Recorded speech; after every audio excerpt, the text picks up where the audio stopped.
Ladies and gentlemen, good day, and welcome to the UPL Ltd Q1 FY 26 earnings conference call. As a reminder, all participant lines will be in the listen-only mode, and there will be an opportunity for you to ask questions after the presentation concludes.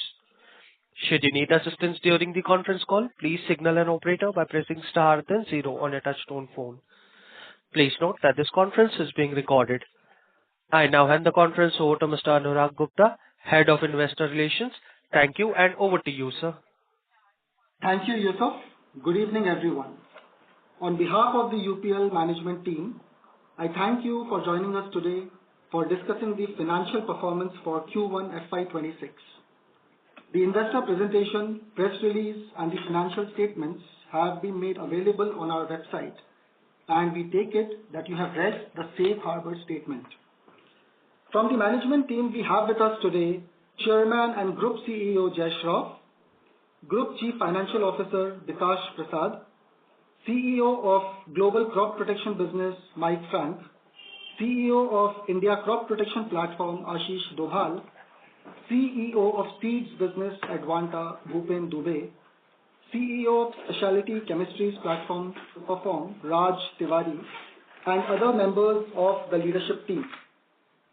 Before we begin, I would like to introduce you all to Bikash, our new Group Chief Financial Officer. Bikash has joined UPL earlier this year in January and has officially taken over from the 1st of June 2025. Bikash will be taking us through the overall performance for UPL Limited for the quarter. This will be followed by Mike, who will share his detailed remarks on UPL Corporation, followed again by Bikash, who will cover the other platforms in brief. We will have the Q&A session post that. With that, I now hand it over to Bikash. Bikash, over to you. Thank you, Anurag. Good evening, everyone, and a very warm welcome to UPL's Q1 FY 26 earnings call. Thank you for taking the time to join us today. Before presenting the financial highlights, I would like to take a moment to express my sincere gratitude for the opportunity provided to me to serve as the Group CFO of UPL. It is a privilege to join a company with such a distinguished legacy of growth, transformation, and innovation, and I am committed to advancing UPL's mission of sustainable value creation for all shareholders. Q1 presented a challenging macroeconomic landscape, particularly across Brazil and broader Latin American markets, where lower commodity prices led farm income stress, higher interest rates, and volatile currency continue to impact distributor performance. Additionally, ongoing geopolitical uncertainties, including concerns around US tariffs, continue to influence market sentiments and trade flows. Further, China oversupply-related AI pricing pressure continues to exacerbate overall business climate. Before we delve deeper into the financial performance, I would like to take and share key updates on our liquidity and ratings development. The first being prepayment of scheduled $250 million long-term loan due in September 2025, paid with a strong liquidity generation in Q4 FY 2025. Second, we exercised redemption of perpetual bonds at the first call, totaling $400 million in May 2025 earlier this year. The third update is the rights issue committee approving payment of the second and final call of rupee 180 per partly paid equity share aggregating to 1,688 crore or $200 million. This amount represents 50% of the total issue price of rupee 360 per share, comprising rupee 1 towards face value and rupee 179 towards share premium. The record date has been set as today, that is Friday, August 1st, 2025. We expect the proceeds to come in by end of September, subject to regulatory clearance. The final update is on the recent outlook upgrade by two global ratings agencies, Fitch and S&P, from negative to a stable. I am pleased to add this is a strong endorsement of our financial resilience, strategic clarity, and commitment to sustainable value creation. Our actions reflect our continued focus on capital efficiency, deleveraging, and long-term stakeholder confidence. Starting with the Q1 FY26 performance overview, we had a strong start to this financial year 2026, delivering a robust first quarter. Our EBITDA reported a double-digit growth led by significant improvement in contribution margin. Additionally, we also improved on our leverage ratios while lowering our working capital, underscoring our financial discipline and relentless execution towards operational excellence. In Q1 FY26, we reported revenue of 9,216 crore, around 2% higher versus last year. This was driven by 1% increase in pricing and favorably supported by exchange impact. At the platform level, we reported double-digit growth in UPL SAS, our India crop protection business, which grew by 13% versus last year, and Advanta, which was up by 20%. I am pleased to share that the growth in both these platforms was driven by a mix of volume and pricing, indicating our strong market presence and good acceptability of our products. Supporting this growth was Superform, our newly rebranded super specialty chemicals platform, which was up by a robust 9% led by volumes. Our global crop protection business, UPL Corp, had some seasonality related challenges in Brazil, mainly in the insecticides volume, resulting in overall decline in the revenue by 3% versus last year. My colleague Mike will cover this in detail in his remarks. Among key reasons, growth was driven by India, up 21%, and was supported by North America and Europe, both of which grew by 8% each versus the previous year. This was partially offset by decline in Latin America, mainly Brazil, as highlighted earlier, and rest of world, where we faced some challenges on seeds and crop protection. Both these regions declined by 10% versus last year. Our contribution increased to 4,001 crore, a significant 12% jump versus last year. The margin was over 43%, an improvement of around 390 basis points versus previous year. This performance was driven by improved product mix, favorable pricing, apart from higher capacity utilization and lower input costs, mainly in the crop protection segment. This also reinforces our commitment to operational efficiency and strategic sourcing, leading to favorable cost position. The SG&A expenses amounted to 2,698 crore, an 11% increase year-on-year. This was mainly due to one-off Brazil distributor restructuring impact. It is to be noted that this is non-cash in nature and will subsequently unwind over the period of recovery horizon. Despite increase in SG&A, we delivered a strong EBITDA of 1,303 crore, up 14% year-on-year. I am also pleased to share that EBITDA margin stood at over 14%, improved by 150 basis points versus last year, driven by improved contribution margin. Profit before tax, or PBT, at a loss of 190 crore, significantly lower versus a loss of 455 crore last year. This movement was driven by EBITDA at 1,303 crore, up from 1,145 crore last year. Depreciation and amortization expenses increased from 660 crore to 731 crore as planned. Significant reduction in net finance cost, down from 740 crore to 631 crore this year, mainly driven by lower working capital requirement and debt prepayment. Increase in net exchange losses from 143 crore to 178 crore, mainly from higher cost of hedging in Brazil as a result of increase in local interest rates. Our hedging strategy continues to provide a risk mitigation tool against extreme currency fluctuations in key markets. Share from associates and joint ventures increased from a loss of 32 crore to a gain of 18 crore in this period. Additionally, the exceptional items declined to 9 crore from 49 crore previous year. Profit after tax, or PAT, narrowed to a loss of 176 crore, a significant improvement from a loss of 528 crore last year.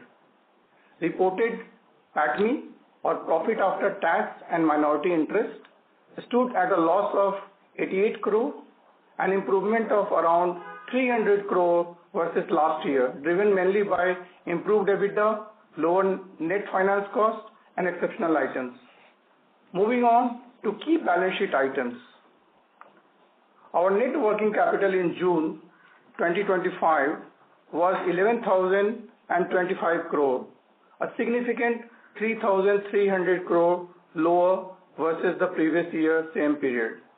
This positive development was supported by continuous focus on inventory management and tighter credit controls led improved collections.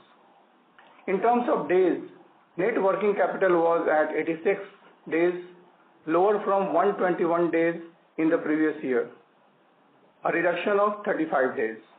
Inventory days stood at 110 days, a reduction of 7 days, while payables were at 152 days, up from 131 days the previous year. The receivables were at 129 days, lower by 6 days versus the previous year. We also saw a reduction in non-course factoring by around $45 million on year-on-year basis, equivalent to about 3 days lower in US dollar terms. Moving on to the net debt. As of June 2025, net debt stood at 21,371 crore or $2,492 million, reflecting a reduction of 6,129 crore or $806 million compared to 27,500 crore or $3.298 billion in June 2024. However, net debt increased sequentially versus March 2025, largely due to the impact of perpetual bond redemption 3,409 crore or $400 million and higher working capital requirements in line with business seasonality. I am also happy to share that our key gearing ratios, that is net debt to EBITDA and net debt to equity, have shown remarkable improvement compared to Q1 last year. The net debt to EBITDA improved from 5.4 times last year to 2.6 times, driven by strong operational performance and capital efficiency. This ratio was at 1.7 times in March 2025 due to seasonality-led higher collections in that period. Simultaneously, the net debt to equity ratio improved from 0.9 times to 0.6 times versus last year. As I hand over to my colleague Mike, who will take you through the performance of our global crop protection business, or UPL Corp, I would like to highlight that our business has shown remarkable resilience in this quarter, underpinned by improved operational efficiency and prudent financial management. Further, our effective capital management, significant reduction in net debt, and improved gearing ratios reflect our continued focus on strengthening the balance sheet and creating long-term sustainable value. I now hand over to Mike, who will take you through the details of UPL Corp. Mike, Thank you, over Bikash. to you. Yes, thank you, Bikash. And hello, everyone, and welcome to our first quarter earnings call. Before we review the quarter, I'd like to start by providing some color on the global crop protection market. We continue to see strong ag chem demand at the farm gate level, despite low commodity prices for row crops. Farmer margins are under pressure in most markets, and this is creating more demand on the post-patent side of our business. The financial health of our dealers and retailers is generally steady, with the exception of parts of Brazil where a few retailers continue to have liquidity challenges. As we have previously indicated, channel inventory levels for UPL stock have returned to normal levels, and we are seeing restocking occur as expected and positively to meet growing demand. As a positive indicator, we currently have a stronger order book compared to this time last year. So turning to our Q1 performance, in the first quarter we posted slightly lower revenue compared to a similar period last year. However, our contribution margin and EBITDA growth showcases our resilience of our business model and the value of the productivity initiatives that we've implemented. While our Q1 revenue was down by approximately 3%, I'm pleased to report a 13% increase in our contribution margins versus Q1 of last year, expanding our margins by almost 500 basis points. We also posted 23% growth in EBITDA compared to Q1 of last year, reflecting a margin expansion of more than 135 basis points. Overall, margin expansion was a result of COGS improvement and higher capacity utilization, a proof point that our efforts focused on supply chain efficiency are paying off. The lower revenue versus last year is primarily due to product phasing, along with pricing pressure in the insecticide segment, specifically in the LATAM region. Other major segments, such as fungicides, posted both volume and robust revenue growth, led by Mancozeb in Brazil and North America. Herbicides benefited from volume and revenue growth, resulting from strong in-season demand for key products such as clethodim and metribuzin in Brazil, Europe, and North America. Our insecticides portfolio in the first quarter faced seasonal headwinds due to pricing pressures, particularly in Brazil, and some product phasing closer to use, as I mentioned earlier. Our NPP Biosolutions business benefited from a mix of improved pricing as well as higher volumes led by Europe. Turning to our SG&A, we continue our strong discipline on discretionary spend. However, as mentioned by Bikash, we had a key distributor in Brazil phase their payment plan as part of an extrajudicial process, which created a $13 million ECL accrual impacting this quarter's result. This is a non-cash impact, and we do expect it to unwind over the recovery period. Let's now review the Q1 performance for our regions.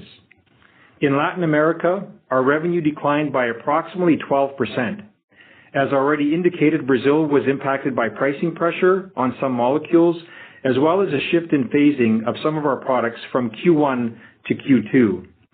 We are optimistic that our focus on operational efficiencies through strong execution and adoption of a sell-out model, coupled with our increased customer focus and strong product portfolio, we will see a recovery in Q2 in LATAM with good growth in the second half of the year. In North America, we grew by 6% versus last year. This region continues to experience strong in-season demand for our products with normal to low levels of channel inventories. Our growth was driven by a robust herbicide portfolio with molecules like metribuzin, clethodim, and S-metolachlor exceeding last year's Q1 sales. We also posted higher revenue from key molecules such as Mancozeb and acephate. Turning to Europe, our quarterly performance percent over the previous year. Revenue growth was driven by higher volumes in key herbicides such as flufenicet and supported by fungicides such as Captan, as well as growth in thiopron, which is a biofungicide product that sits within our NPP portfolio. We continue to see high growth, specifically in Germany, Italy, Belgium, and Spain. In Africa and Asia Pacific, we posted commendable growth in markets such as Indonesia, Japan, and both Eastern and Western Africa. However, this was offset with headwinds primarily related to pricing in China and a few other markets, resulting in a net 2% lower revenue compared to the same quarter last year. Turning to our outlook for the second quarter and the full year, we remain confident in our growth targets for FY26, and as we indicated in our Capital Markets Day presentation in May, the growth this year will be weighted towards the second half of the year. From an SG&A perspective, we are continually leveraging tools and technology to transform how we operate across all functions, improving our operating model and driving efficiency throughout the enterprise. Our focus on cash generation continues, and we are optimizing our inventories and driving best-in-class working capital management, as you can see in the results. On the marketing excellence front, we continue to strengthen our new product pipeline, positioning ourselves firmly to deliver on our commitment of $130 million of new revenue from product launches this year, mostly coming in the second half of the year. In closing, I want to thank our team for their unwavering dedication and our valued channel partners for this quarter's performance. I'm confident that we will achieve robust growth in both revenue and margin as the year progresses. With that, I'll now hand it back to Bikash, who will take you through the performance of our other platforms. Thank you, Mike. Let me now also provide a quick update on our other three platforms, which are our India crop protection business, or UPL SAS. Second, Advanta, our seeds platform. And third, our specialty chemicals focused platform, Superform. At UPL SAS, we posted a strong quarter with revenue growing by a robust 13% versus last year, led by a strong 9% growth in volume and supported by 4% improved pricing. This was driven by herbicides and supported by favorable season. Further, our successful new launches such as Centurion Easy and Canora Easy also supported improvement in product mix. Our contribution margin was 32.7%, up by around 450 basis points and led by a favorable mix. This also drove EBITDA margin to 22.3%, an improvement of 540 basis points. Advanta, our seeds platform, delivered double-digit revenue growth year-on-year, fueled by robust volume expansion of 12%. Key contributors to this growth included corn in India and Thailand, as well as grain sorghum and sunflower in Argentina. A strong price increase helped mitigate the impact of higher production costs and lower recoveries in Thailand.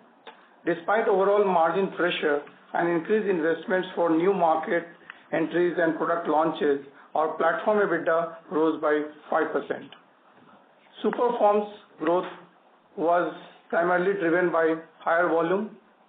Our super specialty chemicals, or SSCs segment, grew by a strong 21% versus last year.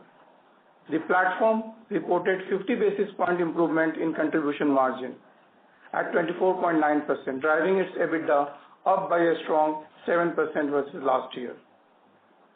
I would also like to take this opportunity to highlight that our robust financials and business performance have been enabled by our continued focus on the sustainable initiatives and actions.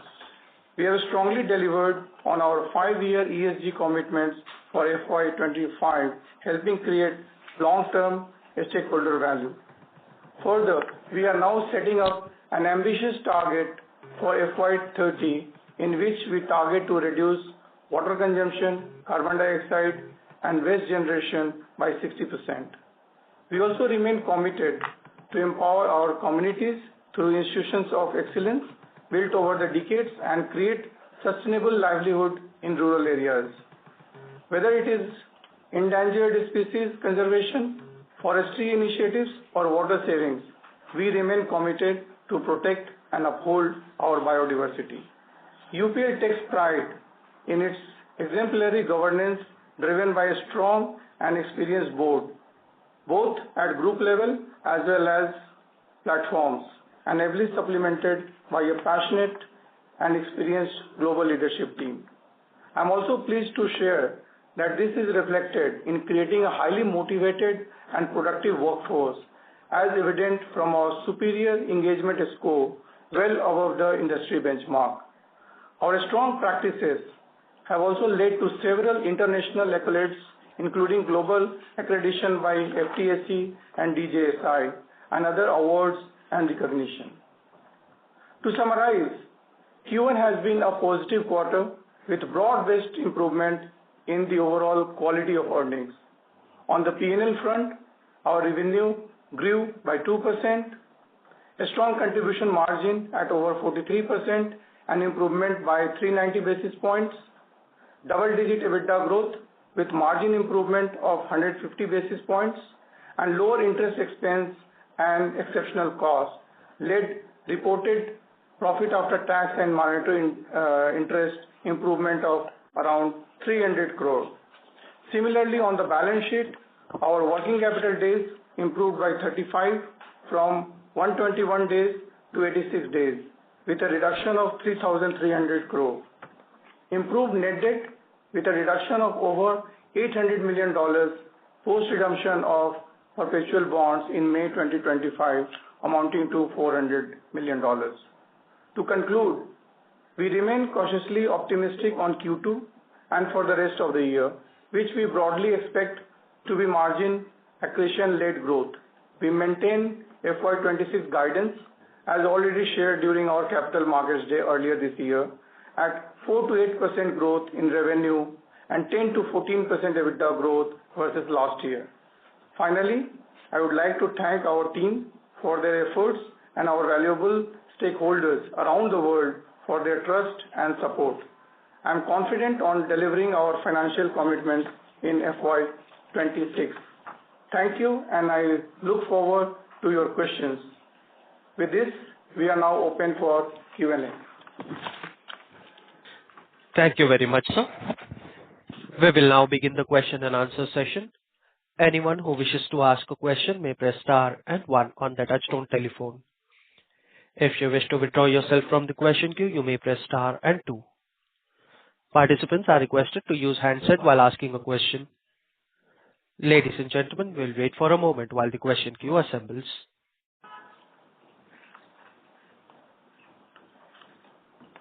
First question is from the line of Saurabh Jain from HSBC. Please go ahead. Yeah, thank you, gentlemen, for the opportunity. Good performance, I would say, in most of the businesses. I have a few questions relating to the recent industry developments.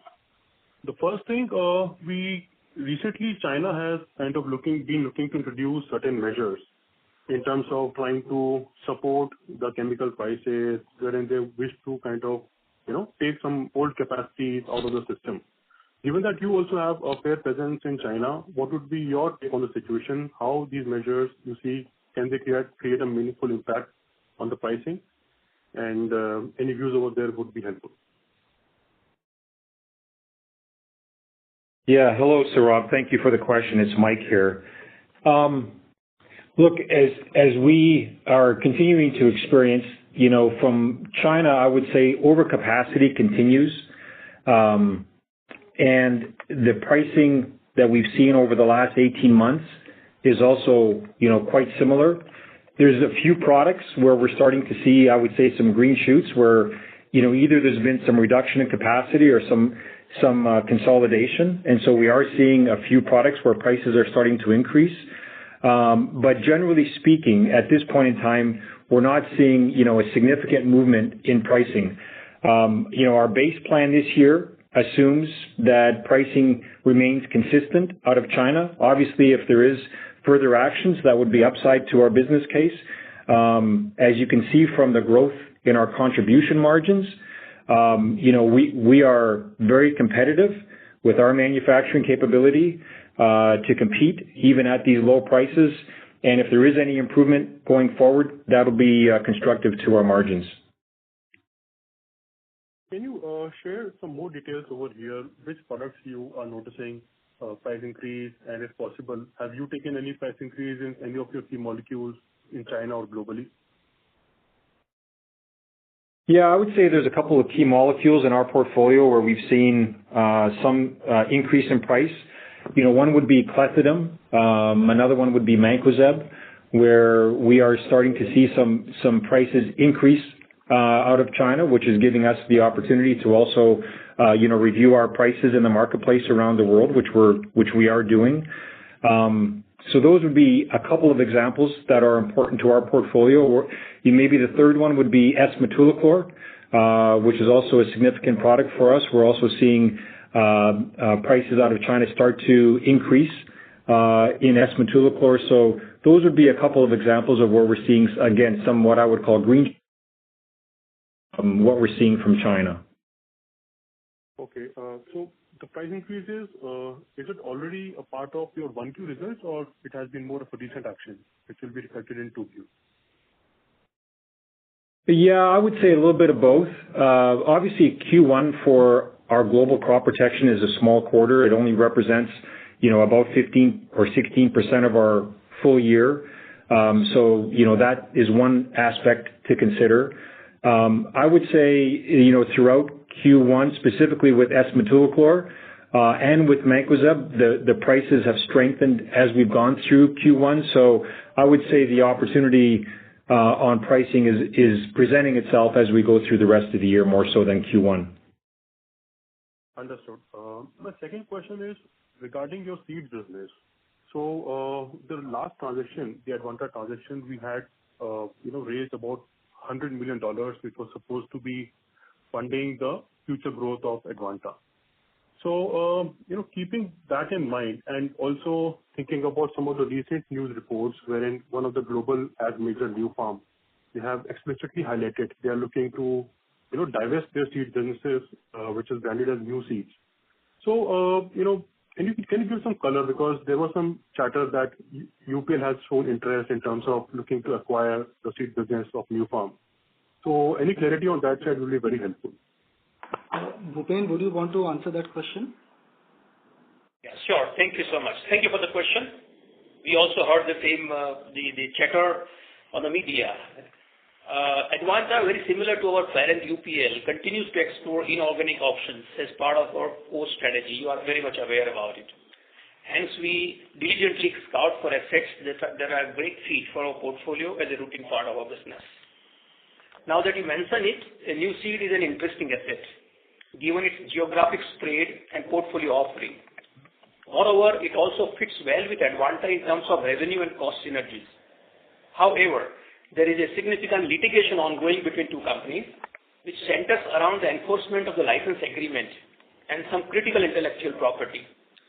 Advanta remains committed to protecting its IP and commercial rights and are pursuing all necessary legal avenues to protect its asset.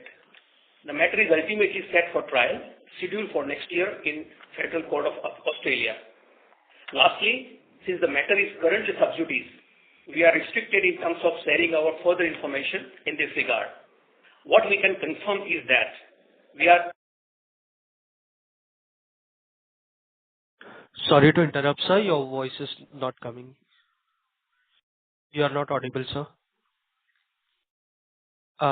We have lost the connection for Bhupen, sir.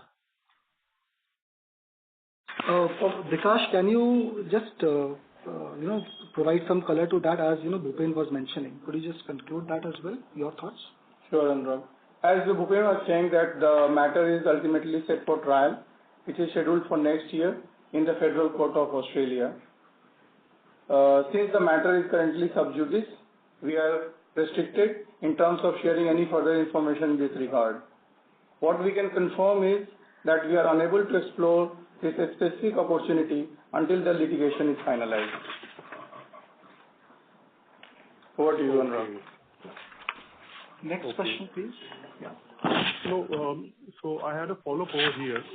So what is the future, growth track of Advanta? How we should see this business growing?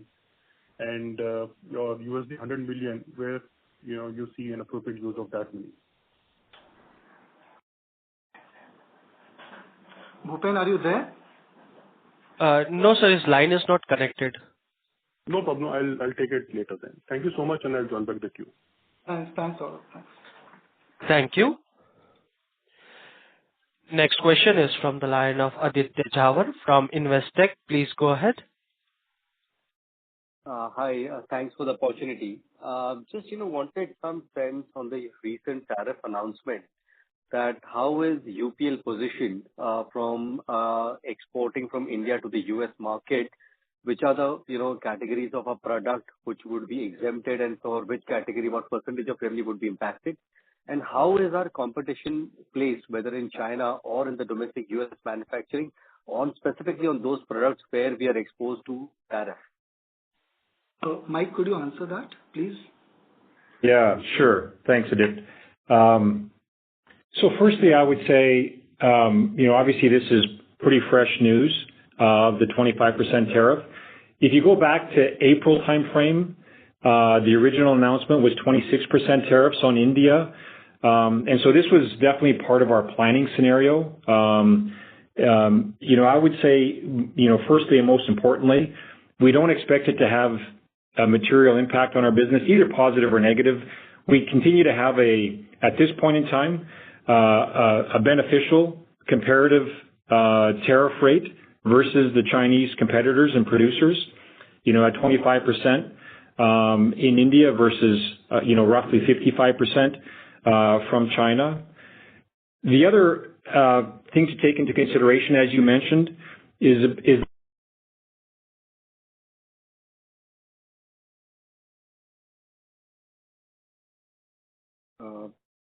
Right? The line for Mr. Mike got disconnected.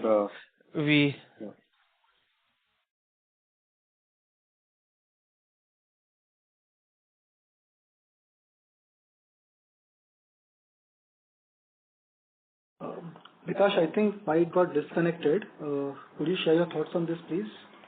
Yeah. So what I think Mike explained before he got disconnected was that last year the duty differential was 25% between China and India, and after the new duty announcement, the duty differential is 30%. So still we are better off compared to the last year. However, as an organization, we always anticipated and planned for this scenario. And therefore, this recent announcement doesn't change our financial outcome expectations for this year.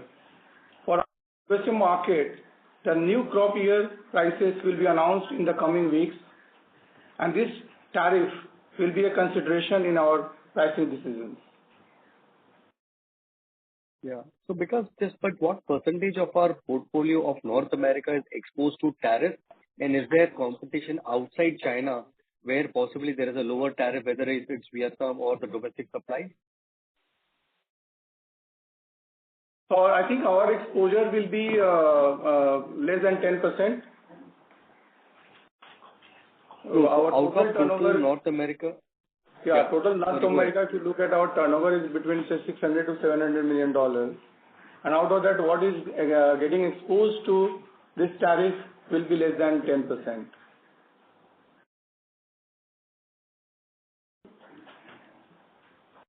Fair enough. I'll take the follow-up offline. Second question is on impairment on Brazil.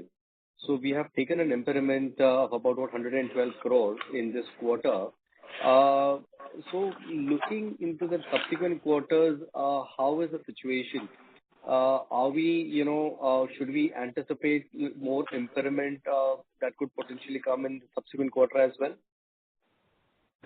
So as I spoke during my initial briefing that this impairment was a non-cash transaction, and this will get reversed over the recovery horizon. There was a restructuring that was done for a distributor in Brazil, and where many lenders and major suppliers, including UPL, were involved and they supported. And UPL remains a preferred partner for this distributor. Various actions have been planned to recover the outstanding amount. There are some discussions and some agreements we have agreed into with this distributor, which we will not be able to share as it is very commercially sensitive information. But what we can tell you is that our exposure compared to what it was earlier have reduced. Only from the accounting perspective and accounting standard perspective, we had to recognize this. But overall, our net credit exposure have been reduced. We have taken this impact, an accounting non-cash impact, but we feel that over the period of recovery, this entire amount will get reversed. And maybe, Vikas, if I can just add another comment on top of that, just with respect to any other issues. Firstly, from a concentration standpoint, there's not a significant concentration of customers. And when we look at the financial strength of the rest of our customers in Brazil, we wouldn't anticipate any further ECL issues as we go throughout the rest of this year. Yeah, that's very encouraging to hear. That's it from my side. All the best. Thank you. Thank you. Thank you. Next question is from the line of Taran Agarwal from Old Bridge. Please go ahead. Hi, good evening.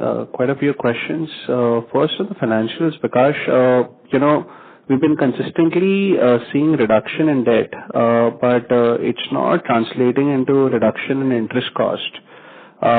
So I understand there are multiple factors. Historically, you used to give us a more granular disclosure.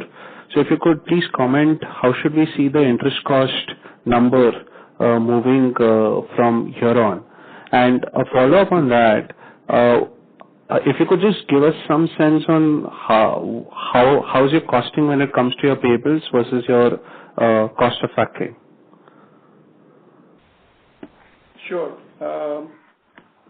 So as I discussed earlier that we have done the prepayment of our September maturity and the tightening working capital, reducing working capital, that has really actually led to a reduction in the net finance cost. If you just look at the finance cost, which is on the borrowings, on the different limits on the working capital and adjusted for the financial income, in dollar terms, our finance cost has gone down by 17%, from $89 million during the last year to $74 million during the last year. What do you see that in our published financial? That includes some impact of the exchange losses as well. But the right way to look at it would be to just look at the interest cost, excluding the impact from the exchange losses. But on interest cost on the borrowing, it has gone down by 17% compared to last year's same period. So, Bikash, because we don't have these disclosures, right, it's difficult for us to probably evaluate what portion of interest cost is on borrowings and what portion is otherwise. So, would request for you to probably disclose this going forward. That'll be very helpful. Second, the number is ballpark of about 1,000 crores. Okay, $74 million translates to roughly 650 crores. So what is this balance 350 crores? Yeah, so as I said that the net interest cost was 74 million. In INR terms, it's 631 crore. In addition to that, we had about exchange loss of 271 crore, which is total to 1,007 crore, adjusting for the interest income of 105 crores.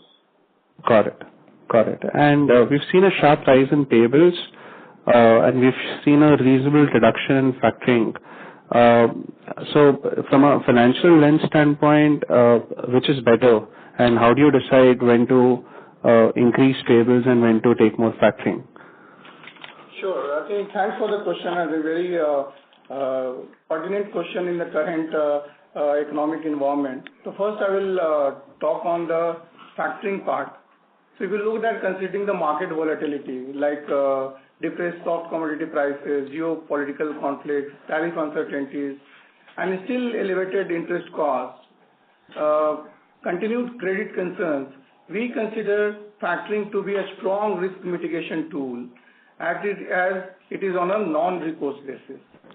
We expect our factoring numbers to be in a similar range like last year, subject to seasonality, which should be in the range of, say, $1 billion that we have guided earlier. This particular quarter, the securitization number or the factoring number has gone down by $45 million, but it is in line with the seasonality. What happens? The number goes up during Q4, and then from Q4, the reduction starts happening. So once we will get into the Q3 and Q4, you will see that this number will start increasing, and from Q1, the numbers will start going down. So this quarter, you will see on a like-to-like basis, $45 million reduction. Compared to, say, March, you will see a reduction of about $350 million. That's on the securitization program. The second, I think, again, good question you asked on the payables, like how do we look at and what is the pricing that additionally we are paying on the payables front. I mean, looking at our strong performance in the last few quarters, last year, and continued a strong performance in Q1, now the suppliers are willing to give us much better terms.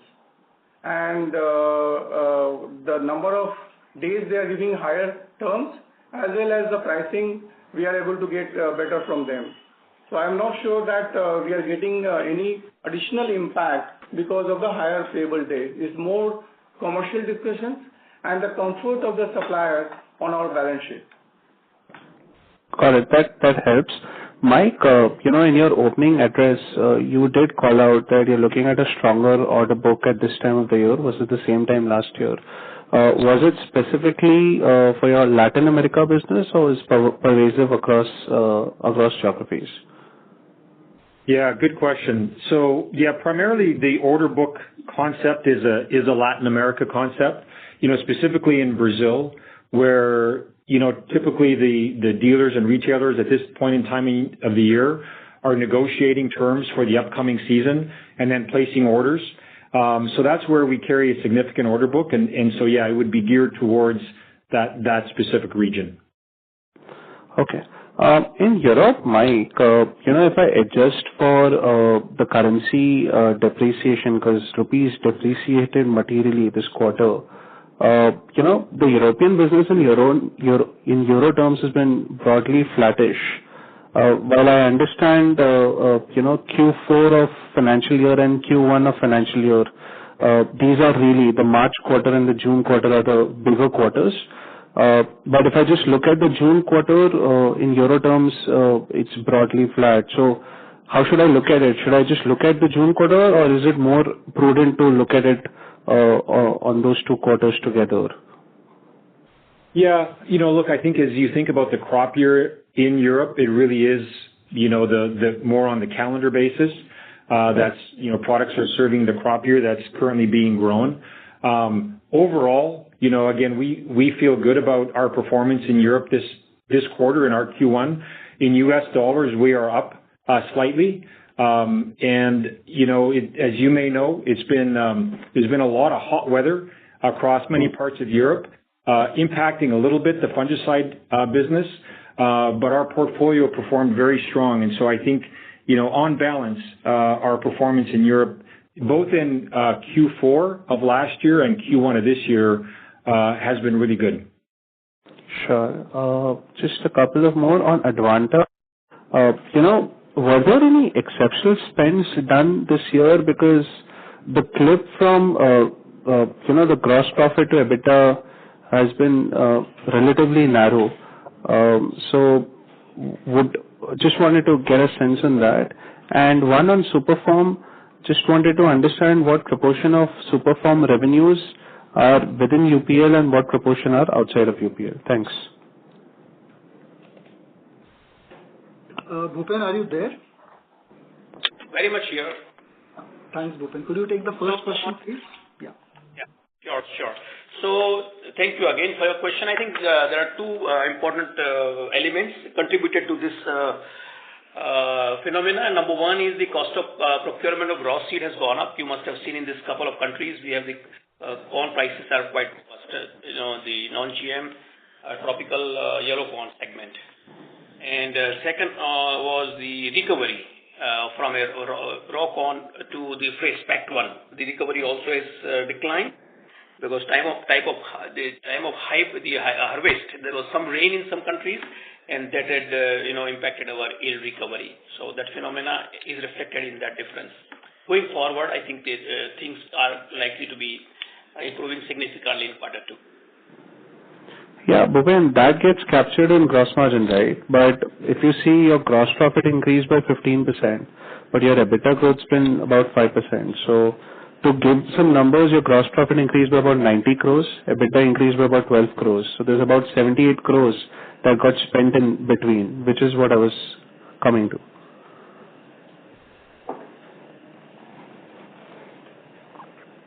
These two major elements. Third would be overhead, which if you see that line item there, for the new year, now recruitment has started. So that is third element which comes to my mind. Okay, so would it be more one-time in nature in your view? I mean, how should we see it? I mean, for the full year, if one were to look at it. So this element which I indicated is one time in nature because already taken care of in terms of the finished good inventory which are already ready in our factory. So that part of it. The overhead part of it, there are two components in terms of the permanent employees and the seasonal employees. Since the permanent employees are part of our capacity building for next 3-4 quarters, which is regular activity which happens in quarter one. But seasonal employees, which are there for the time of harvesting, packaging, etc. in the plant, that will now come down. In a month or so, it will start, that element will come down. Sure. Thanks, Bhupen. Last one, Superform. Raj, could you please take that question? Yeah, sure. So on Superform, I think your question was related to how much is the UPL part of the business and how much. So our anchor customer business share as a part of the total business is about 75%, and 25% is all super specialty. Okay, super. Thanks, Raj. Thank That's you. it from me. Thank you, sir. Next question is from the line of Siddharth Gadekar from Equirus. Please go ahead. Hi, sir. Good evening. My question is for Ashish first. Yesterday, one of the larger competitors in India have decided to exit the Indian market. Can you throw some color in terms of what kind of opportunities this could open for the Indian market, and how do we see growth going into next year, because FMC was one of the largest players in the insecticide markets in India? May I request Mike, if you could take that question instead? Sure. No, happy to. So obviously we read the same information just yesterday, so it's early days. Look, I think there's a couple ways to think about it. Obviously, it indicates how highly competitive the India market is, and when you look at our results this quarter and over time, it really shows the durability of our business model and our portfolio and our team. So I think that's kind of one takeaway. Specifically with respect to this asset, like any development in the industry, we'll evaluate, I'd say purely on its merits. We'll look at our strategic priorities in terms of deleveraging, as well as opportunities, in terms of asset additions, in terms of how it would impact the long of our shareholders. And so I would just say it's so early, that we don't have a specific point of view, but it's something, of course, that we're going to look at and see how it unfolds. So the second question is on the pricing side. We had last 2-3 calls, we had alluded that the pricing decline would start getting restricted in UPL Corp. But going ahead now, how should we see that in the next 2-3 quarters? Will it entirely be volume growth, or we will have some positive pricing impact also going ahead? Yeah, that's a great question. Look, I think in this quarter, as you saw in our results, we did have a 1% decline in pricing, which is, quite modest. Specifically as we think about growth in Q2 through Q4. We are expecting growth to come almost exclusively from volume. Again, there's going to be some parts of our portfolio where we will see some price and margin expansion, as I talked about earlier. But for the most part, I think on a blended average basis, the price is going to be relatively flat to pricing that we experienced last year. Just one last question on this quarter, the pricing impact, was it largely to do with the product mix, or we have seen a substantial decline in any of the product pricing? Yeah. Again, the pricing decline was quite modest at negative 1%. And yeah, when we look at where the pricing was impacted, there was a couple of products in China and the Philippines that had some impact from pricing, but primarily it was in the insecticide portfolio in Brazil, where there's a couple of categories of products that have gotten, a bit more competitive. And retailers and dealers are negotiating very hard on those products. And so we did adjust some pricing specifically in our insecticide portfolio in Brazil. We're going to wait to see how that unfolds through the year, but it did have some negative impact in Q1 on us. Okay, sir. Thank you so much. Thank you. Next question is from the line of S. Ramesh from Nirmal Bang Equities. Please go ahead. Good evening, and thank you very much. So if you look at the UPL Corp P&L, your COGS has come down. So how do you explain that? Is there something which is sustainable over the next few quarters? Yeah, very much so. One of the benefits that we've seen by reducing our inventory and, relatively holding, as we think about it now, about a 3-month forward look in terms of inventory, we came into the year with really fresh inventories. And our replacement inventory is at a lower cost than the inventory that we came into last year with. So, so the benefit that we experienced in Q1, we would expect it to carry over through the rest of the year. And so this margin expansion that we saw in Q1, largely on COGS reduction, will carry as we go into the rest of the year. Okay. So in terms of the utilization rate, can you share what is the benefit you've got in terms of the operating leverage on the EBITDA margin? And is that also something that will sustain over the next 3 quarters this year? Yeah. So the specific benefit of the COGS improvement in Q1 in US dollars was about $58 million. Approximately $30 million of that was a result of lower cost of goods, again, being new or fresh inventory. The rest of it, approximately $20 million, was as a result of utilization rates.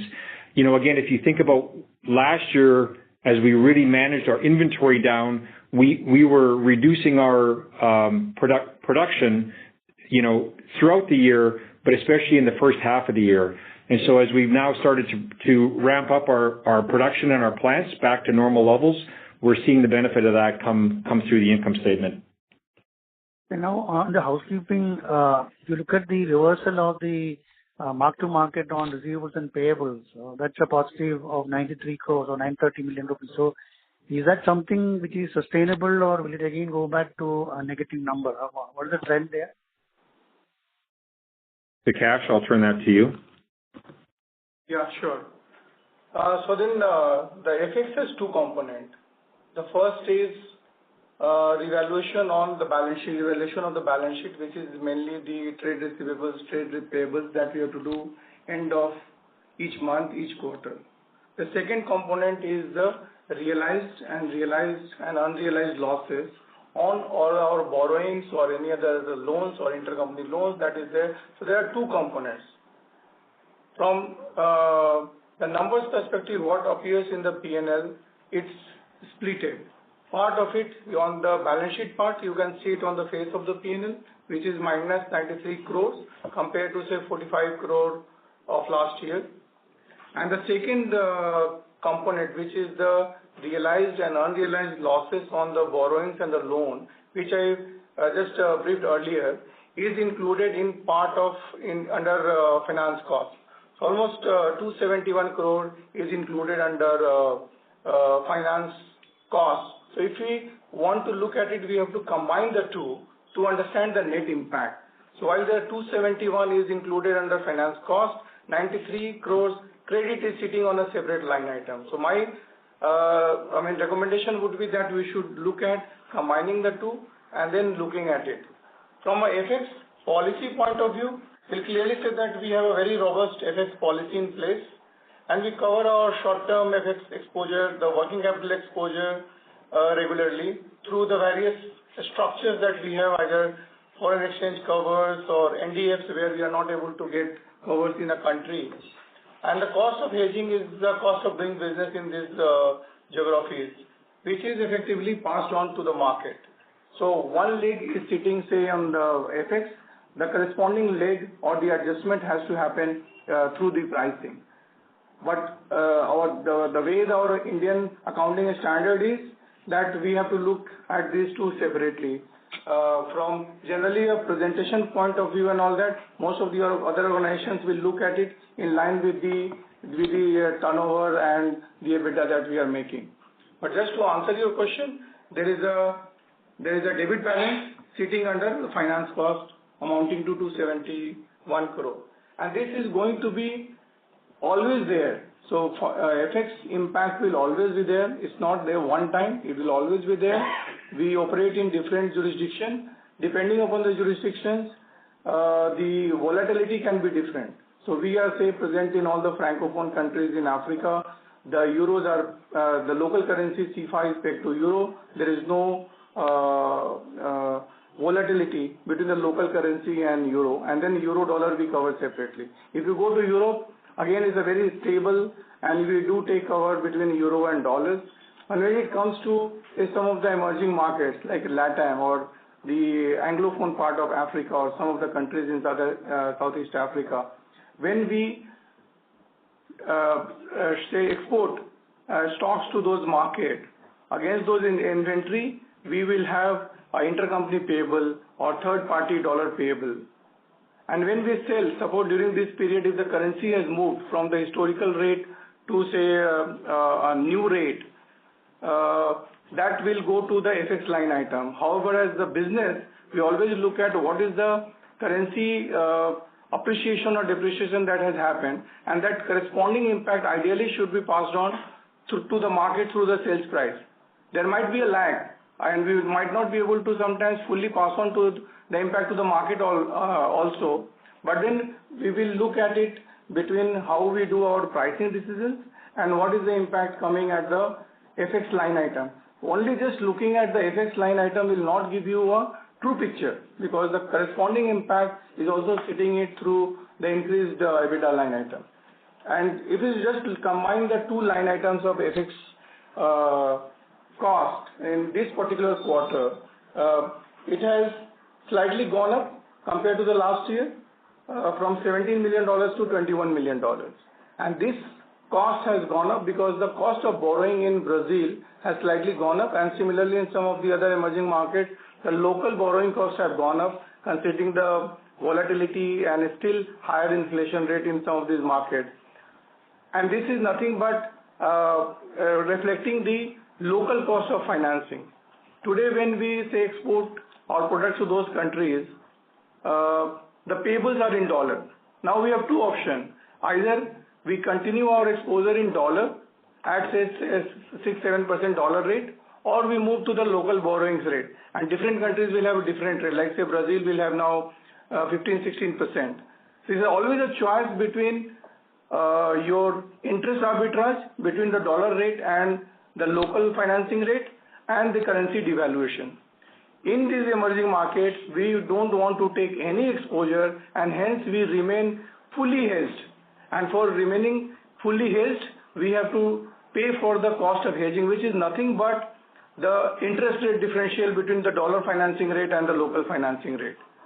And then obviously it is consideration while taking the pricing decisions, which will reflect in the EBITDA. I know it's a complex topic, but probably sometimes we can take it offline and we can discuss it much more in detail. Thank you, sir. So the line for the current participant is disconnected, so we'll move to the next participant. The next question is from the line of Abhijit Akela from Kotak Securities. Please go ahead. Good evening. Thank you so much. Just a couple from my side. One is, within the cost of goods sold line, seems like there's been a significant increase in the inventory built up. It seems to be about 2,200 crores. This is footnote number 8 I'm looking at. Just what exactly was the thought process there? And then should we expect that the production rate at our plants will actually, come down a little bit, slow down a little bit in the next quarter or two as we digest this inventory? Raj, do you want to take that question? Yes, Mike. So Raj here. So, if you look at our business, quarter one, quarter two is where, and, part of quarter three as well, where we have an inventory build up. And then over December, January, February, March, you'll find that, because that's where some of the bigger geography, the seasons are there when everything gets sold. So this is nothing unusual. This is part of, normal business. Also, if you look at our capacity utilization perspective, the best capacity utilizations are in quarter one, quarter two, quarter three. And quarter four, generally, depending upon the demand aspect at that point in time, we adjust our, plant output in quarter four. So this is nothing unusual. We don't have a very large inventory built up like it used to happen. I mean, it used to be, earlier. The forward cover is only about 90 days. Got it. Thank you. The second thing was just on the impairment loss item. So 192 crores is shown on the face of the P&L. We've described this 112 crore item pertaining to the Brazilian distributor. What would the remaining 80 crores have been attributable to?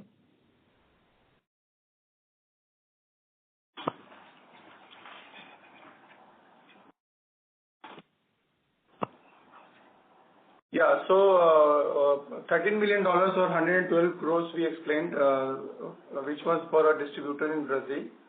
The remaining is, I will say, broadly similar to what we had last year. We had some ECL provisions in Africa, in LATAM. Okay, understood. Thank you. And just one last thing on the debt balance. Is there any guidance that we can sort of hold out? I know last quarter we did not for this year, but any thoughts on that front?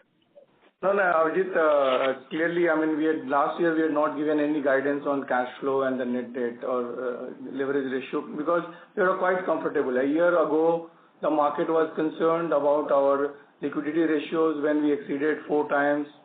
Last year, after all the initiatives, our leverage ratio reduced to 1.7 times. So we felt that now we are within the comfortable range, and hence we have not given any specific guidance to the market. But as you look at it now, what we have done, we have repaid the $400 million of PERP out of the strong cash position that we had at the beginning of the year. Second, $250 million of September obligation also has been repaid. Additionally, we are going to get $200 million from rights by end of September. And we continue to drive cash generation from operations, supported by our disciplined working capital management. And as it is evident in our Q1 financial results as well, you can clearly see that. So considering these factors for the current year, we are quite comfortable with our cash position and definitely see that our gearings will be at a lower level than last year, even after repayment of the perpetual bond.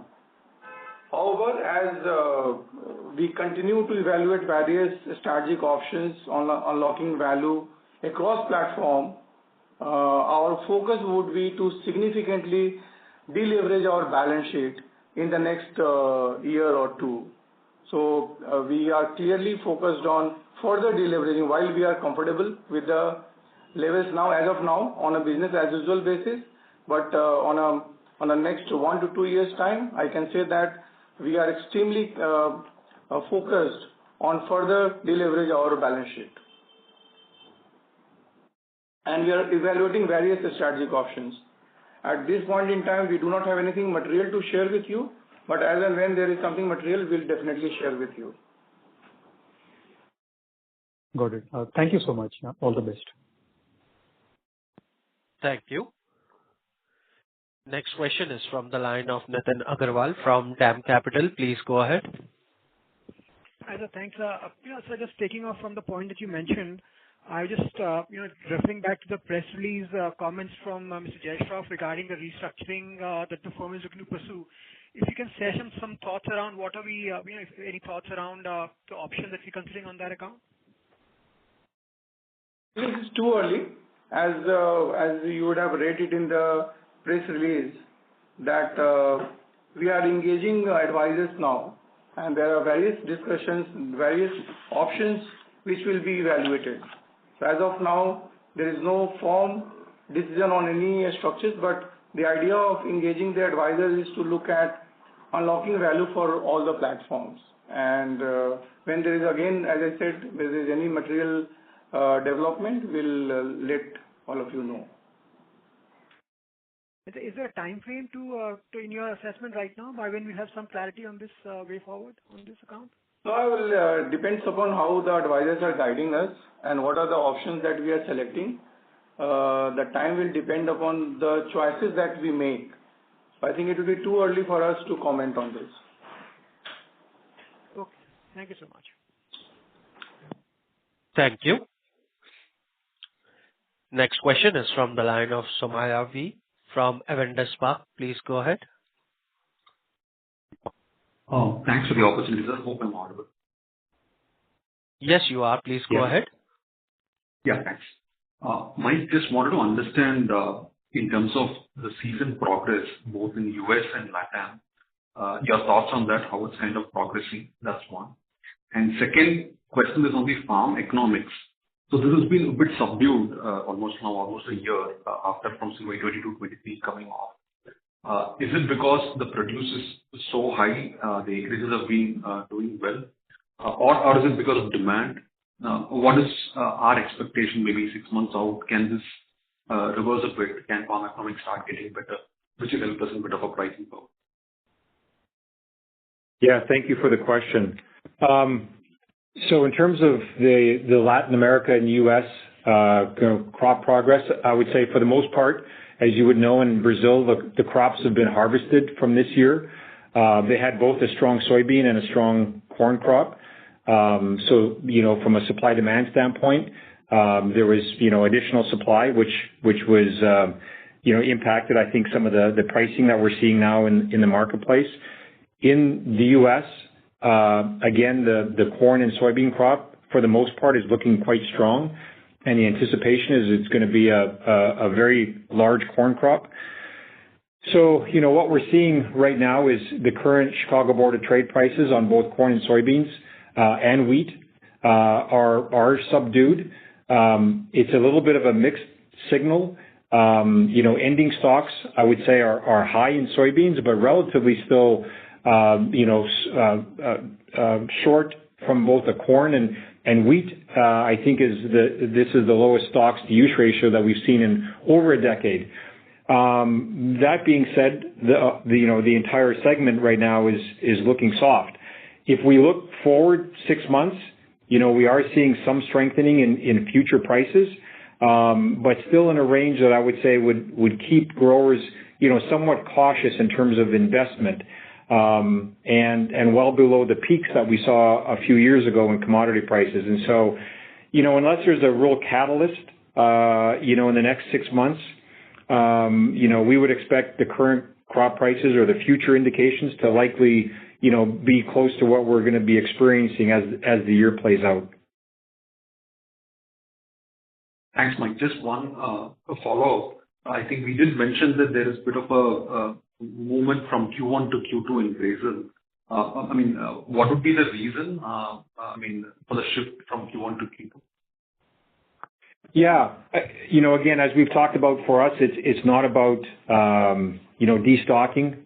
For the most part, our channel partners have the right amount of stock. I would say in Brazil, there's additional negotiating going on, specifically in the insect portfolio. If you think about the upcoming season, it's the soybean season that's going to get planted in, say, 45 to 60 days. So a lot of the herbicides have been committed. The insecticides that get used a little bit later in the season, they're still being negotiated. Whereas this time last year, there was less, I would say, delay in being able to fill that demand. So that is part of it. I would say that's kind of a market back perspective. Then the other side of it is just our phasing of when we're shipping some of our inventory into the channel. Again, we've got a strong order book, in particular in Brazil. And so, we are purposely phasing just to manage our working capital. We're phasing some of the business into Q2. And so that's what gives us a lot of confidence as we look forward to Q2 and beyond, where we can see a good growth opportunity in some of these markets that had a little bit of degrowth in Q1 for us, specifically in Latin America. Thanks, Mike. That's helpful. Very good. Thank you. Thank you. Next follow-up question is from the line of S. Ramesh from Nirmal Bang Equities. Please go ahead. Thank you very much for the follow-up. So, if you look at your segment numbers across the various platforms, the EBITDA adds up to a number which is lower than the consolidated EBITDA of 1303. I get a number of 1238 versus the consolidated reported EBITDA of 1303. So, if you can reconcile that will be useful.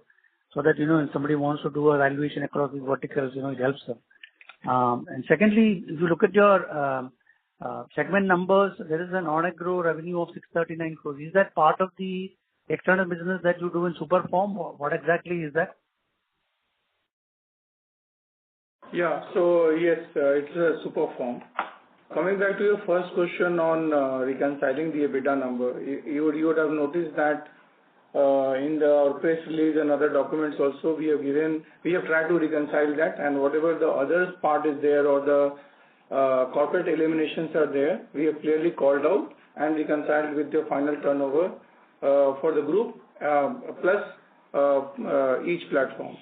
Second, in terms of the EBITDA, if you look at it, we gave the EBITDA number for the 4 pure play platforms. However, in addition to the 4 pure play platforms, we also have other businesses. One is like, say, UPL Ltd as a standalone company, which also have some plants. So there are certain EBITDA number that is booked under UPL Ltd. We have a Decode business, which is a post-harvest business. So those numbers are also consolidated. But since the focus was more on the 4 pure play platforms, we have included that and we have called out. And the others numbers, adjusting for any corporate eliminations, are any which way included in the group numbers. Okay, so that 65 crore difference is mainly coming from the UPL standalone, right? UPL standalone, yes, which includes UPL standalone plus other businesses which is under UPL, like say majority of that is you can say Deco business, which is also included under others. Yeah. So one last thought on the deferred tax credit.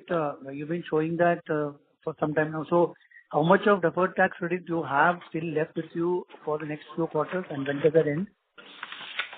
No, it's not like that it will end. It will be regular. There will be new DTAs which will get created. There will be deferred tax liability DTAs which will get unwound. So this will be regular. So you cannot say that this balance will become zero.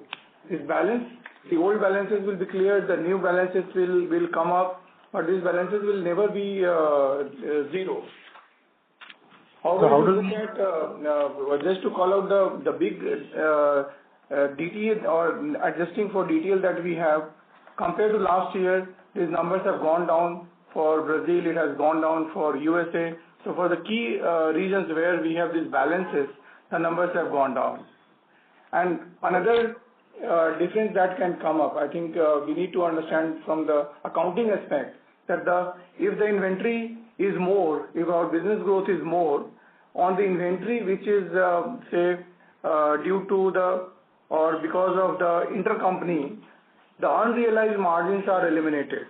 So when those unrealized margins are eliminated, that time you also create a deferred tax in the books, which will get again unwind when you sell the inventory, right? So some of these balances, while accounting-wise it come, but it's not really impact commercially.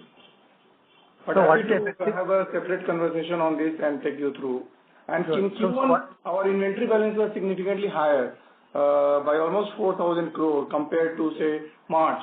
And because of the higher inventory balance, there is about 120 crores of DTA that got created, largely due to the unrealized margins on the additional inventory balance.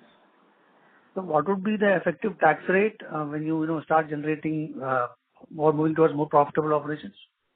Yeah, so the effective tax rate is for the group, if you look at it, there are multiple factors. And first is the geographical mix. There are geographies where we will have a 0 to low single-digit tax rate. There are geographies where will be tax rate ranging up to, say, 40% as well. So it's a geographical mix that we have to look at it. And each quarter or each year, this mix can slightly change. And hence our the profit and the effective tax rate can change from that perspective. But our always guidance to the market is, I will say, on a sustainable basis, between 15 to 17% for the group. When you are modeling it, you do consider between 15 to 17% for the group. But these numbers can change, quarter on quarter, but we have to look at it as a 15 to 17% if there are no anomalies in the market. Thank you very much and wish you all the best. Thank you.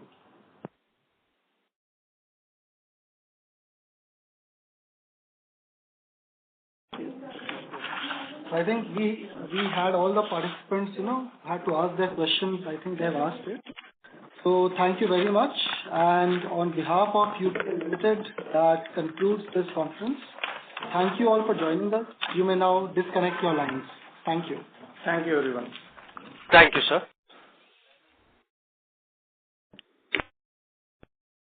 If you found this video helpful, please like, share and subscribe for latest upcoming videos.